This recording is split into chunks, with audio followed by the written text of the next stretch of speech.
Harder in the hot seat.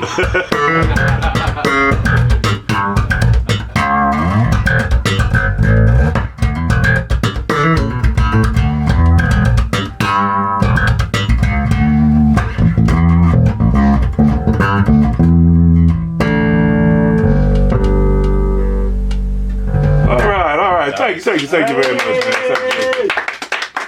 All right, again, we're in the basement with another bass player, and that's BASSMINT. That's 2 words or one? I don't know. One. Okay, 1 word. In the basement, tell us your name, man. Adam Brode. Adam Brode in the basement. Also hanging out with us, gonna help out on this interview, is none other than my Cleveland brother. What's your name, bro? Dwayne Tiny Jones. All the way from Cleveland hanging out with us. We also got Parker Klein. And Mike Griffin. The cord manufacturer, and also James Formay. The guy who needs a place to stay so he can buy that cord. We also have, I almost missed him, Buckaroo Holmes. And who else we got here? Mike Green. Mike Green. We also have Don Mix. Another basement alumni, I think. Yeah. He was in the basement last time I said you was in the basement. And you wasn't in the basement, right? Right. Because he was at the Starbucks basement. I was at the other basement. All right, so we all here to hang out as bass players like we do. You know how we do. And there's our gracious host right there, Mr. Reginald Canty. How you doing, bro? Doing good, bro. Thanks a lot for letting us hang out in your basement, man. And why don't you tell us what it feels like to be in the basement? It's a lot harder right here than right over there. But no, it's great. It's great to be around all these bass players, and you know, there's just so much knowledge and music and warmth. It's really cool. It's an amazing organization. Yeah, I think so too. For sometimes people mix the affiliation up between the Detroit Bass Players page on Facebook with me or Reggie, and actually it's just that the page on Facebook is founded by a dude named Craig Sconey. Mm-hmm. That's it. That's his baby right there. And when I went to go join it, I was like, this is a cool page. And then I just started doing interviews with bass players, and then I posted there. So it's 2 different things, right, Reg? Yeah. It's 2 different things, but we like together, you know. Well, the assumption is made because we're just visible. Right, yeah. Once you can see, you're going to see one of us. Right, yeah, but so y'all give Craig Sconey a shout out for helping us come up with this. I mean, I've been with this for almost 50 years. I never seen or heard of anything like this. And in fact, other cities can't duplicate what we did. And they got a bigger musical population. They dwarf our musical population, but it's just something. Something about Detroit bass players, right? Something about Detroit bass players. We're very comfortable with each other. That's why I'm here. The dude came all the way from Cleveland. All the way from Cleveland, and I have talked to the bass players around Cleveland and said, let's all get together and do some things and go and take a picture in front of the rock hall. I got the rock hall right there. You know, I can't do it Sunday because so-and-so. I can't do it then so-and-so and so. And you remember, I told you I was going to try to do it, man, but it just never materialized. But they'll get together in a club on a Wednesday night and take a picture of everybody acting a fool, you know. So I love the love here in Detroit. You got all of you great bass players, man. I have yet to see somebody who was not a great bass player. How is that possible? It's not possible. No, okay. Well, no, you know, we share each other's toys and tricks, Pretty though. damn good at that Yeah. myself. Like, if you got some tricks and toys, y'all That's play with stealing. each It's called other's stuff. stealing. Yeah, no, we just use them. Exactly. You know, because, you know, the guy who has the toy, his is always going to sound his way. It don't matter if you take it, you still ain't going to be that cat. So Right, he's not worried about it. Yeah. Because I ain't about to play no 7-string bass. Oh, man, it ain't nothing to write home about. It ain't nothing.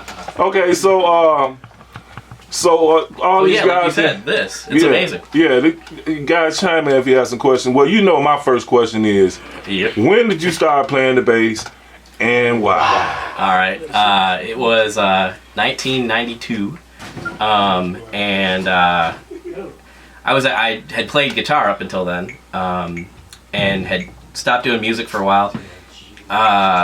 And a friend of mine had a band, and they needed a bass player. And I was like, I could probably do that. And I started playing, and I played so much in 2 weeks, my fingers were just blood. Mm-hmm. And I just fell in love with it. And so ever since then, I just started playing. It's been great. Wow, that's how you got started. Yeah. That's awesome, man. Now, I noticed that you playing a 4-string Fender there. American? It is. It's a 78 Jazz. I hear that. Yes, sir. That's a 1978 Fender Jazz bass. It is. I got a chance to touch it, man. It feels good, man. String's kind of high for my taste, but Yeah. you play it well. Play it very well. Except for when I'm right here. Yeah, well, it happens to people sometimes. So let me ask you, y'all got some questions y'all want to ask them or something? Well, we were talking about the differences, like we were engaging in its chords and the way they're made. You have an American made, and then here you have overseas made American, overseas Fender. And they both are the same bass, but they're just two different prices. And in some cases, you may get two different tones out of them. Okay, that's what y'all was talking about? Mhm. That's okay. Well, No. let me, if I could just ask a question. Sure. What made you make the extra investment for the American Fender? I played a bunch of different Fenders. At first, I actually had a Warwick at first. Okay. And I loved it, but I went and recorded, and listening back on the playback, it wasn't as warm as the producer would have liked. And he handed me like a 70s jazz bass, and he's like, you know, here, try this. And the thing was awful. You couldn't play it. I didn't think it was going to sound good at all, and it just fattened things up. It was creamy, it was rich. So it was like major depression for like a month. And then I kind of made the realization, I'm going to go buy a jazz bass now. And so I sold my Warwick, and I went through about 5 or 6 jazz basses before I found this one. Okay. Or no, that's too many. I think it was more like 3. 3 jazz basses, and then I found this one. I just played it at a music store, and I fell in love with it. It was amazing. And I did the stupid thing of not getting it. I put it back. And I went, you know, and told all the guys in my band, you know, how amazing this bass was. They were like, you know, what are you thinking? Go get it. Yeah. So I went back the next day and got it, and it's just been a love affair ever since then. All right. So that's the cool thing about these round tables. You got to try all these basses out. Yeah. Because not one is going to fit you the same. It could be 3 American, 3 Mexican ones, whatever. That's One true. is going to be totally unique than the other. So Yeah, like all the different Fenders I've played like are slightly different. yeah. And that's the cool thing about them, but in the same sense, you know, just there's a lot of variation. Yeah. It was like we was talking about this one. It's called a Squire Jazz bass. They used to put the name Fender on there back in the day, right? But now they It's on the just back It's right on the there. back now. it's let me see. It's on the back in It's on small the back. print, so no one can ever see it. It's endorsed. It's you know, designed by Fender, made in I think Indonesia somewhere under their guidance. Okay. And it's Squire. Right. It weighs a ton though. Now I they- know that the wood is still beefy as ever. Yeah, that's what they do. Yeah. That's good. difference with the cheaper Is that yours, Tony? Yes. And what you think about it? The difference with the cheaper instrument is they don't put the electronics you would like to have in them. Oh, You get this. I mean, ash is ash, maple is maple. right. You know, you get a quality piece of wood, and I couldn't afford the one that looks like this. That's $1,700. So for $329, I got this one. Friend gave me some electronics. I put them in myself. Detroit bass player helped me What's his name? online. Paul Schaff. something like that. He opened his up. He recognized. I put this on the bass players page. I don't know if you saw it, but I put the preamp on there because I didn't know who made it. Right, I saw that. And I asked around who made it. Everybody kept telling me it was made in the UK. And then this guy Paul, he says that's a raw sound passive preamp. And he sounded like he knew what he was saying, so I talked to him on Facebook, and he says, yeah, all you got, I said, well, I'm trying to figure out how to hook it up so I can use it. And he went and got his bass at home, opened his bass up, and guided me through the installation. That's Detroit bass player. You know what I'm saying? That's why I come here, man. I had to go back to that, and I'm always go back to that. Cool. You know, because I couldn't get nobody to help me with the thing. Everybody, I don't know, man. What's you know? But and so you change out the electronics. I set it up a little bit, went online and learned how to set up an instrument. You know, and I have 8 basses. I have a Warwick thumb bass neck through, a 90s one. You know, it's original German bass. And I have, I just picked up a beautiful Hagstrom Viking 4-string. Pretty, and it's so beautifully in white. I wasn't gonna bring it out. I have a jazz bass. That's you always got your original. I got a nice jazz 4-string, and so it's all these basses, but you need that workhorse, like the other guy was saying, and I didn't expect this one to do the job, but 3 or 4 gigs later. It's still doing a job. It's not losing intonation. And it's playing. Dude. And the electronics, you know, I still didn't change. I didn't change all the pickups because they're Duncan design. But the preamp, and it's passive, made a lot of difference. So I'm getting a decent sound out of an inexpensive bass. Yeah. Dude. What's that you got over there, Parker? It's a Monet Fretless 5. Crafted from Italy. Looks nice, man. How's that spelled, man? Manne. Manne. Okay. First I thought it was a Marlowe, but I wasn't sure. If it was a Marlowe, it would be staying at home. And what's that? What's that you got over there, James? I did not believe what this thing sounded like. This is a Douglas, $160-$70. Right. I couldn't believe what it sounded like. I was looking for something nasally, real gritty and dark. And it did it. The way they placed the pickups and everything, it's perfect. Actually, And we went back to go get it. The wife says, you don't need this. So I went back to go get it. It was gone. I went on eBay and saw it, snatched it up. Well, they got a website. But this one I snuck in, so don't tell the wife. I mean, Douglas have a website for somebody looking for some inexpensive basses. Yeah, they're sold mainly on Rondo Music. But you did, exactly. On Rondo. You wouldn't believe the sound on this thing. I couldn't believe it. That's you kidding me. Yeah, I had one of their fretlesses, and it was absolutely killer. I don't get it. So yeah, I just snuck it on. What's that you got back there, Buckaroo? Samick. I don't know what that is. I'm learning. Okay. Is that a Warwick company? Samick is dope. No, it's not. It's not a Warwick company. Oh, it's not? Okay. Washburn, I thought? Maybe no. Mr. Green, Same class. what you packing up Actually, there? what I brought was my kid's Spectre Legend. You got a family of bass players. Well, okay. my kid's a metal player. He does all that Hey, his gothic bass? stuff, yeah.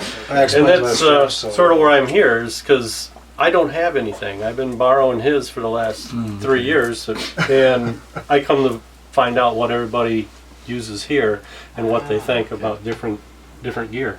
So that's my whole reason for being here. Okay, and Donald, what kind of bass you got today? It's a Fender. I guess I should have it out, but Well, how come you didn't bring your new bass, man? Yeah, don't have it yet. That's a good reason. Had to pay bills. That's a very good reason not to have your new bass with you. Bring the Fender out, man. Let's have a look see. Yeah, man, put that puppy out. Yeah, undresser. You know Keep we love his to see girlfriend to him. himself. He don't want to share. You get that Come on. nice bass. Same old. All the animals in the cage. With my No, you just dating her. It's all right. with my ABC C sharp on it. Very cool. Very cool. Oh, that's those Yes, basses all right. sound great. Let me see it over here. Piano keys on the mix. But he's got a label, so he can That's one of those You got know what the he's doing. later Yeah. mix. okay. Now you got your fretboard labeled, right? Absolutely. Some of them are hot as a firecracker, man. That's amazing. And That's the hardest The only thing. thing- has it helped by labeling your fretboard? Yeah, because I've been having trouble big time, so that helps me. The major Tremendously. difference is the bolt pieces. Okay, that's For awesome. constructing. Okay, all right. So we got all these basses in the house. 50% from the Fender family. 50%. So that's the staple. Every bass player should have a Fender in the staple. Or some form of jazz bass. Yeah, exactly. Something in there. Exactly. That's the staple. What you say, James? Everybody say what? Oh, most of your bass players, you see that you got some kind of jazz form of bass in the staple. You always got this jazz thing happening. You got to do it. Either It's like Fender- NS10s in the studio. Like doing what now? Yeah. It's like NS10s in any studio. Oh, Monitors, right? Yeah, the little Yep. monitors with the white speaker on them. Any studio you go in, you see those NS10s. What was that? Yamaha? Yeah, Yamaha. So, Oh, yeah. That's what I got. And at so the is crib. a Fender is a industry standard, man. I mean, you know, it's like if you're gonna play, you need to have at least one in your stable. Or Sans amp that can duplicate that sound. Yeah. Okay, so speaking of that, back to the original Fender that started all this guitar conversation. It's pretty too. When you started playing, and because the band needed a bass player, you still playing with those guys, or how did A you? million years ago. Okay, a million years ago. Bring me up to the day. Who have you played with? What recordings, music videos? What's going on, man? Tell me a story. I played with the original band was called the Hoochie Coochie Band, and we played in at Michigan State, and did pretty well for a little while. I think I was in that band maybe 6 months. All the guys graduated, except for me. They were older, and then I was in the men's glee club, and a friend of mine was in it with me, and he wanted me to come try out for some band. Because he was a drummer and they needed a bass player too. So I basically got into this band and it became Solstice. They're a band that has been around East Lansing. They're still together. So I was like a founding member of Solstice. So I did that for maybe a year. Moved out to Virginia. Started a band called Ode to Abbey, and then played in that band. We toured up and down the East Coast till about 2001, and then I moved back here, kind of gave up music, went to grad school, got a degree in speech language pathology, had this whole specialty in autism, and until just recently have only been playing music for fun, but kind of had a heart-to-heart with my wife, and about like what I was gonna do and what I really loved and what I was passionate about. And I said I really, really want to do music again. To the extent I was doing it before, high caliber. So right now I'm just woodshedding, and I still have a few clients that I see for my speech pathology practice. But like mostly I'm trying to find gigs. So if anyone's looking, I'm around. And I want to do everything and anything and everything I can. Okay, so if somebody wanted to get a hold of you, maybe listen to you some more, how can we get in touch with you? Probably Adam Brode on Facebook, Adam Brode on Facebook, or same thing at gmail.com. Be the best way to get a hold of me. And what kind of music you into? Man, I love everything. I will play anything. Ideally, I like kind of like funky, bluesy, improvisational based. Kind of towing the line of jam band almost. Like Latin music. I really want to learn jazz. I'm at the blues level. I can play blues, but not quite the jazz thing yet. But I would love to learn. So. Yeah, but everything, really. Well, who are some of your favorite bass players, man? I'd say Paul McCartney is a big one. Let's see. and Jocko, obviously. Yeah, if you don't know the name of the player, but you know the name of the group, that helps. I just drew a blank, and I totally know his name. The guy from Fleetwood Mac, man. McVie. John McVie. John McVie, yeah. He's an amazing bass player. As far as Johns go, John Paul Jones. And it was... Oh, yeah, John Whistle's a monster. Yeah, exactly. Yeah. John Petitucci. Yeah. He's not my style, but he's amazing. But, you know, I sway more towards, like, Jocko than Victor Wooten. And they're like, how do you compare two amazing bass players? But, you know, and honestly, since I've been, like, just going crazy on YouTube, watching videos and stuff, like, I have more respect now for Victor Wooten than I ever did. I used to always think all he did was slap. And, oh my God, that guy can play. Every part of the bass. Yeah, and he has such good taste. Such good tone. You know, so yeah. I mean, so now I'm into him. He can turn the What's bass up over with and play that it F back. harmonic that he does? He really did. Throw strings on too. But Yeah, I don't know. Have you mastered that yet? F harmonic. I don't know. I can't get that. I can't quite get the F harmonic. This is tricky. Good stuff to have in our arsenal. Yeah. I have a question. Sure. Does playing the bass help you when you're working with a child that's autistic? Will that music thing, does that help you to Absolutely. communicate with them? I've used music in therapy many a time. All the more reason to continue. Oh yeah. Yeah, definitely. Sounds good. Yeah. No, music is a wonderful way to reach, you know, kids who, That was what I was segueing. because autism really has a lot to do with like attention Right. and self-regulation. Their bodies are all over the place, and it's hard to attend and focus. And if you can get those things under control, it's it's much easier to teach them language and social skills and all those other things. So I've used music for years with kids on the spectrum. Yeah, I was thinking about doing the same thing.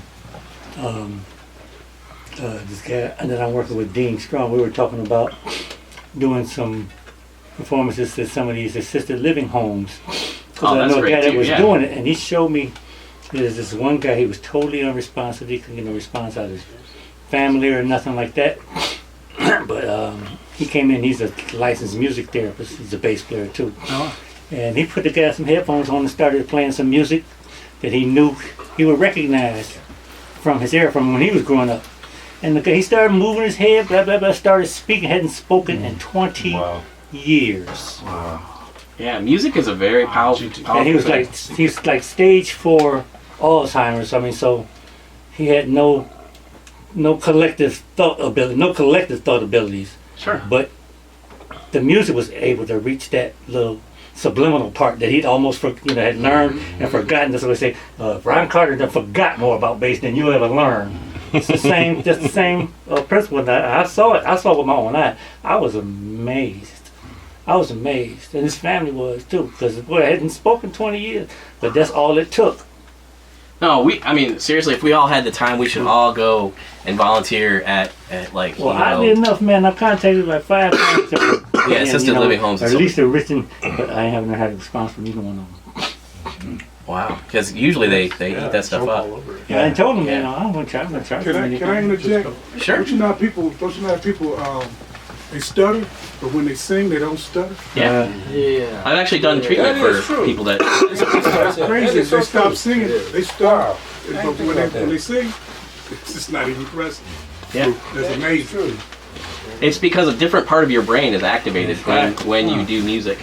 And it's the right side of your brain, and the language center on the right side of your brain also becomes activated, and it kind of bypasses the left side, which is where the trouble is. And so music is a powerful thing. It really is. And you want to take it out of schools. Yeah, they shouldn't do that. That's why I brought it up, because it seems like to me, I have children, and I remember I started playing in school. You had to take music.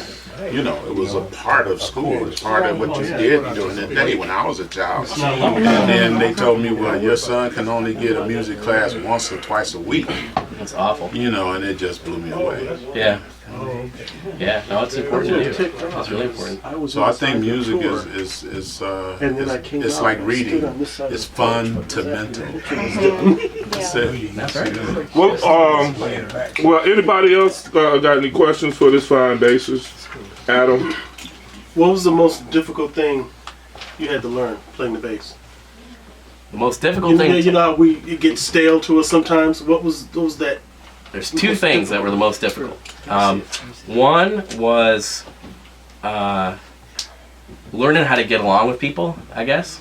You know, I found that as I thought I was good at it, but realized that like you sometimes have to pick your battles and figure out when to stay low key, you know, not try to change the world, but really kind of lay back and let things materialize as they will be, and then work with that situation.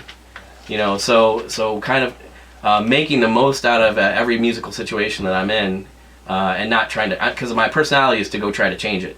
You know, if something's not jiving, you know, then I want to fix it. You know, and I've learned that sometimes approaching things slow and in a more thoughtful way, you can affect more change than going right at it. Can I have an example? What you talking about? Yeah, you know, like when you're working with a drummer, let's say, who is busy, and you know, you're trying to get them to kind of lay back and lay down a groove so that you could actually have some opportunities to you know, to showcase bass in the music, and it's just not happening because every 3 seconds there's a drum fill, and maybe the tempo is fluctuating a little bit, and you know, you gotta lay back, and you know, I think earlier when I was playing, you know, in some bands, I won't name any bands by name, but I was instrumental in trying to get a new drummer. Or first trying to work with the drummer, and then kind of saying this isn't happening, let's get a new drummer, you know. And then kind of later on, I figured out, you know, that, you know, you can work with the drummer, but you have to do it slowly. You know, not come right at him and say, here's, you know, I'm trying to do this, and you're doing this, and it's not working. You know, more just, you know, picking your spots and really reinforcing when they're doing something that you really like. You know? No disrespect to drummers, but oh, we all do. I can't stand a drummer that at the end of every measure he got to put a feel in. Yeah. You know what I'm saying? Every measure. Amen. And what's up with that symbol, man? Amen. They will wear that symbol out, man. Do not be on the left side of that guy.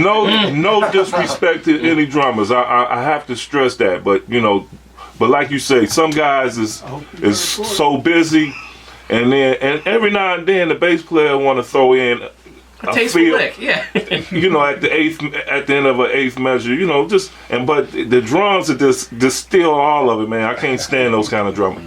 No disrespect to all the rest of you guys who sit in the pocket and have tasteful feels. Come on, there's bass players that do the same thing. Absolutely. We all do. You know? We're all either on one side of 12 o'clock at any given time. Yeah, and there is some busy bass players that gotta just talk all through the whole song, man.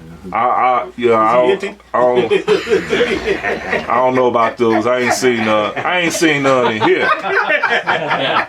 We got any busy bass players in here? I'm guilty of having been busy, but they put me out the club and I stopped being busy. I wonder like what Jocko and Carter Buford would sound like. You know, talking about busy and busy. You know, I just try to imagine that for a second. Yeah, two busy guys clashing. Well, they probably figure out a way to compliment. They're two tasteful guys, and they probably will figure it out. Yeah, I'm sure. Jocko wasn't too wasted.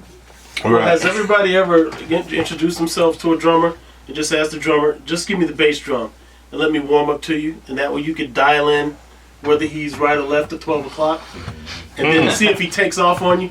No. Yeah. Well, he ain't on the bass drum. He ain't a pocket guy. That's done. I can't even talk about my drummers because, in fact, I'm editing. I'm just editing. What? There was a drummer discussion? Completely gone. Yeah. That's a maturity issue. Yeah, I think so. Yeah. That's a maturity issue. I mean, playing an instrument is one thing, and being able to go is another thing. But you got to know when to go. It's appropriate. Yeah. Yeah. When you give each musician a piece of the song, that's the true test. You know, let the drummer have it. And if he's all blown out, like, oh, okay, I get it now. All right. I mean, you know, Find a the lot of pocket, instrumentalists have trouble backing up singers because they're used to being in a more focal point in a song. But when you're in a supportive role in the song, your thing is to help the music move along. You have no responsibility for dynamics. That's the singer's job. You got to follow their dynamic. And a lot of people don't know how to do But that. less is more, again. As we're But that's talking even about. because the singer, she can go in anytime you want. And you got to follow her. Yep, no question. Even if she wrong. It's her song. Even if It don't matter. if she jack up the arrangement. It's not. It's her song though. You work for her. I mean, you just have to step back, The job. put your stuff on mute, and let her do her thing. Y'all And hear when she me? comes back to the body, you come back in. And you know something, as bass players, we all know, everybody else can go crazy.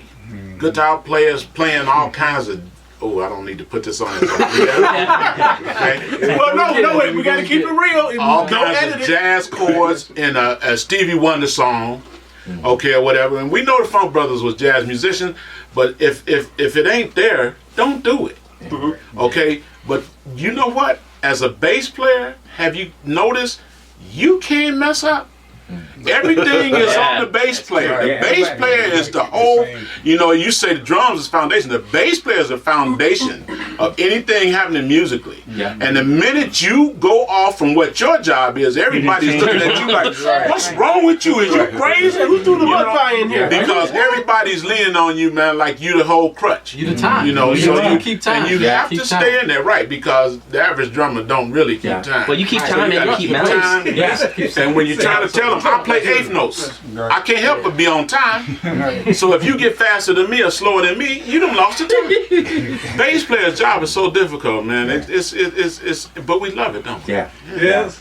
Okay, so I'm And shut up. Well, like you you do said- three parts at one time too, Like you said, you doing melody and rhythm. and percussion. I mean, a lot of people don't look at it like that, but a bass line is a melody. And every song that you hear is its own melody, and most of the time, it's the one that people could recognize when somebody hums something. I tell you what, one thing to add to that, the one thing I've recognized as long as I've played bass is that it is the one instrument that people only miss when it's gone. Right. And once they've met me, they listen to bass more. Oh, I can really hear the bass in music now. You know, especially with today's day and age of the computers and the synth bass and everything. It's pretty difficult, and 808 drums and stuff. It's pretty difficult to tell who we are. You know, Well, there's a lot of music out there that doesn't have a bass presence in it. It doesn't have rhythm, melody, harmony, and you know they have something that's got a little hook and a drum line, and that's it. And this is what these kids are being fed. They're not sensitive to movement. They're not sensitive to counter melody. They're not sensitive to harmony. You know, they try to understand if you put it in a deep. This is some simplistic. Something happened to me that I'm not a musician. I'm not a bass player. But I had an experience that taught me how important the bass was. Marcus Miller came past our booth at NAMM, and he starts playing these songs from the 70s. And within a few notes, you knew the song. And I'm not a bass player. I never really thought about it. But on a subconscious level, I had learned the bass tracks, and I knew the song like that. Everybody knew them, not just me, everybody.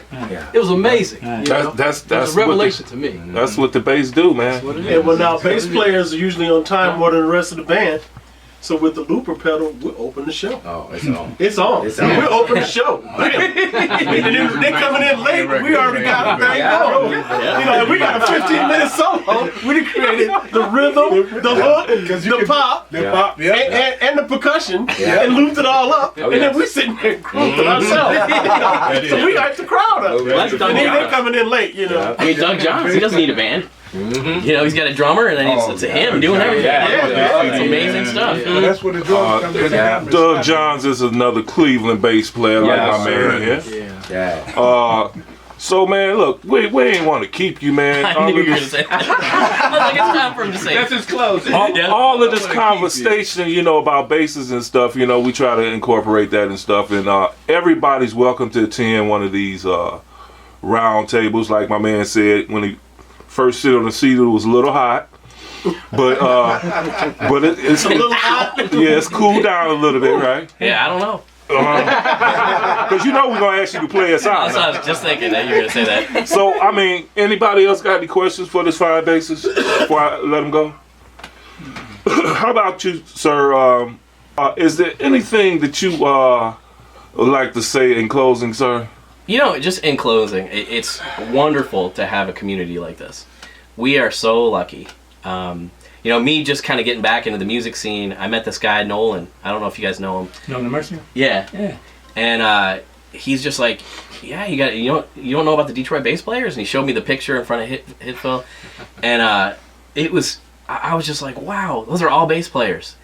And you know, then I got on the website or the Facebook page, and I posted, I don't know if you know about the Padula, you know, and I was like, you know, kind of going crazy trying to figure out this Padula that because it's so different than this, and you know, and people were just so kind and so cool. You talking about the Detroit Bass Players page on Facebook? Yeah, I mean that and this, you know, like That's a pretty bass too, man. Oh, thank you, I appreciate it.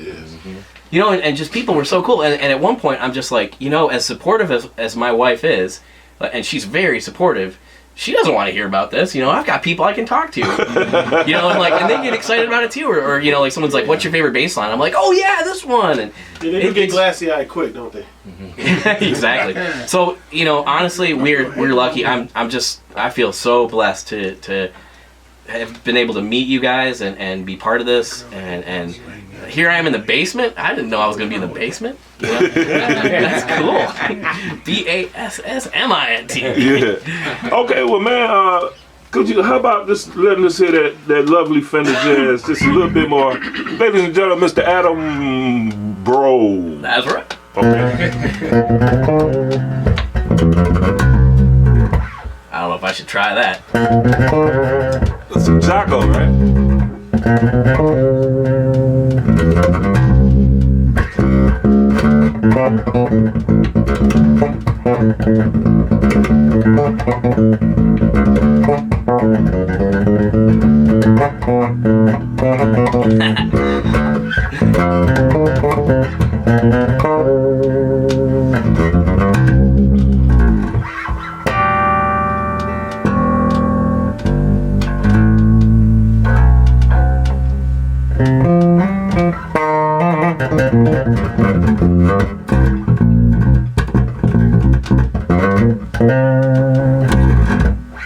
All right, that's all I got. Hey.